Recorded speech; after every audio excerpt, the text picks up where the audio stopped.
Hi Class 4, here is the last bit of chapter 2 of Stig of the Dump.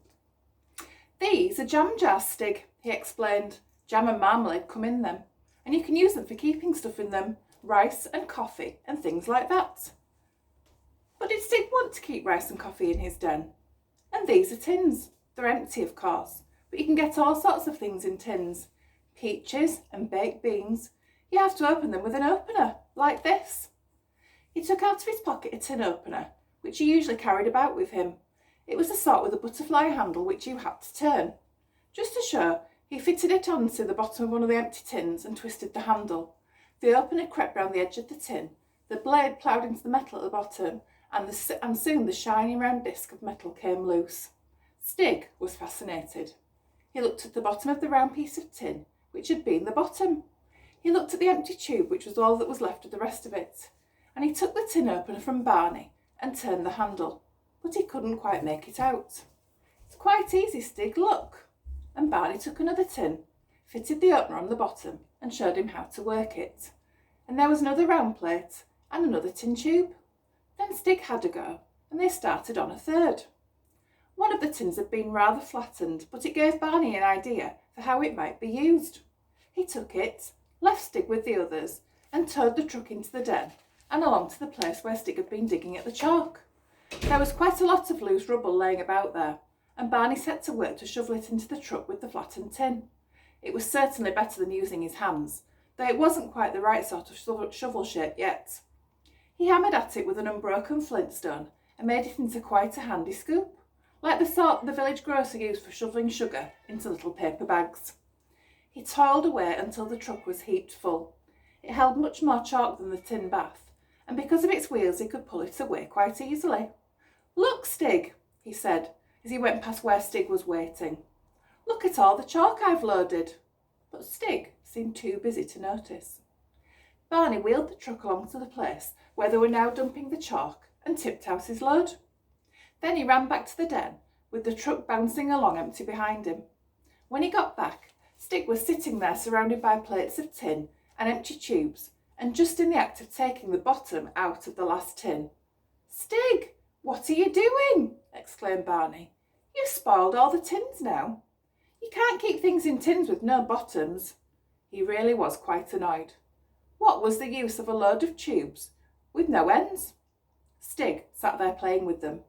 He seemed to have the idea of fitting one inside the other, but that wouldn't work because they were all exactly the same size. However, one of them that had got a bit pinched did fit into the other, which seemed to please him a lot. Barney thought it was a bit childish of Stig to sit there playing, like a baby with plastic bricks, when there was all this work to be done. But Stig went on seriously worrying over the problem of fitting the tubes together. He found that by pinching together the end of a tin, he could make it fit into the next one, and soon he had 4 or 5 fitted together, like a length of stovepipe.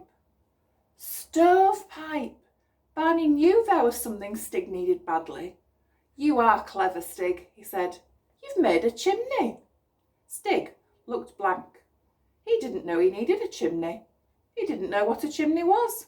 Certainly he'd made one, but if it hadn't been for Barney, he wouldn't have known. Working together, they fitted all the tins one into the other until they had a pipe that was taller than either of them. With Barney directing, they carried it into the smoky den, where it was too long to stand upright. "Now all we've got to do is poke it through the roof," said Barney. Stig looked doubtfully at him, but together they managed quite easily to push it through a crack between the piece of the roof and a sheet of corrugated iron. But now what? They couldn't just leave it hanging above the fire.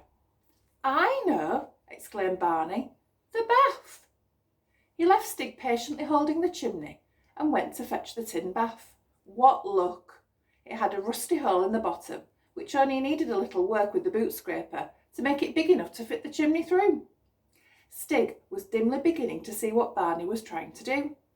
Together they built up a fireplace of chalk blocks and big flints, rested the bath upside down on top, and there was the mantelpiece and chimney, with the flue leading out from the hole in the upturned bath, through the roof and up out into the open air.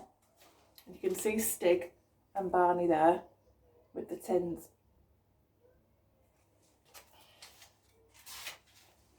Barney lit the fire, which Stig had laid as they built the fireplace, and threw some additional scraps of paper and twigs onto it.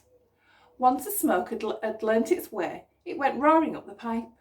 They rushed outside, and there it was coming out of what looked like a proper chimney pot sticking through the roof. Stig watched, fascinated. "There you are, Stig," said Barney. "Now you've got a proper fireplace. People can come and visit you without getting their eyes full of smoke." Actually, Stig didn't seem to care very much about having the place full of smoke, but he was pleased with his fireplace, as if it had been a new toy, and kept putting on twigs and leaves on the fire so that he could go outside and see the smoke coming out the other end.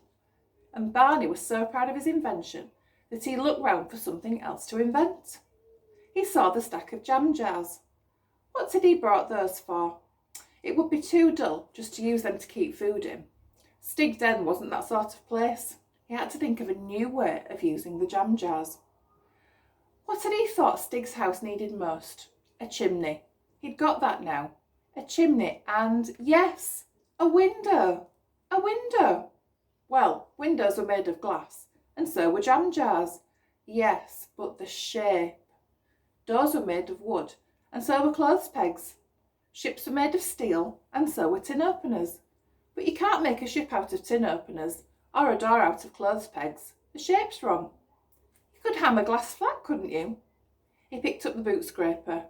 No, of course not. Stig had stacked the jars on top of each other, laying on their sides. They made a sort of wall of glass like that, but they rolled about, and of course there were gaps between the jars. Barney looked at one side of the den, the darkest side. Now go upstairs, please. Which really needed windows. It was built of wooden boxes from the dump, bottom outwards, open topped inwards. He took out the digging tool and knocked the bottom out of one. There was now an open square where the daylight came in, but so did the wind, and Stig didn't seem at all pleased at sitting in a draught. Stigs liked to be snug, thought Barney. He carried the jars in and stacked them in the frame of the box. They fitted quite well. The light came in, but the draught came in too. Stig got up and looked at the gaps between the jars, grunted and went out of the den. Barney followed him, wondering. Stig led the way along the bottom of the cliff to where there had lately been a landslide, and quite a large chunk of cliff top had come down in one piece. Between the topsoil and the chalk there was a layer of red clay, good damp squidgy stuff that you could make model animals with. Stig began to dig out lumps of clay with his fingers, and Barney found another good clay mine and did the same. They got as much as they could carry and took it back to the den, and from the outside Stig set to work to fill in the gaps between the jam jars. They had to make 2 more journeys before all the jars were firmly bedded in clay, and then Barney carefully wiped the smears off the bottoms of the jars with a rag. Then they stood and admired their window. They even made faces at each other, one standing inside and the other outside, because you could almost see through it. It certainly let the light in, even though it was late in the afternoon and there was not much light to let in. "Well, well," said Barney, "that's that." It was a thing he'd often heard his grandfather say when he'd finished a job. He was tired after all the inventing he'd done. He went to sit down, and then he saw all the round plates of tin that Stig had cut out, laying around on the floor. He gathered them up. There must be a use for these too. He went back to the window and found that the discs fitted exactly over the ends of the jars. If he pressed them into the soft clay, there were just enough to go around. "There you are, Stig," he said, "like on a ship, to shut the portholes, if you don't want people to look in, or to shut the dark out."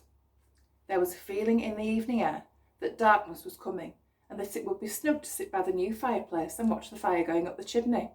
But Barney suddenly remembered something and stood up with his mouth open.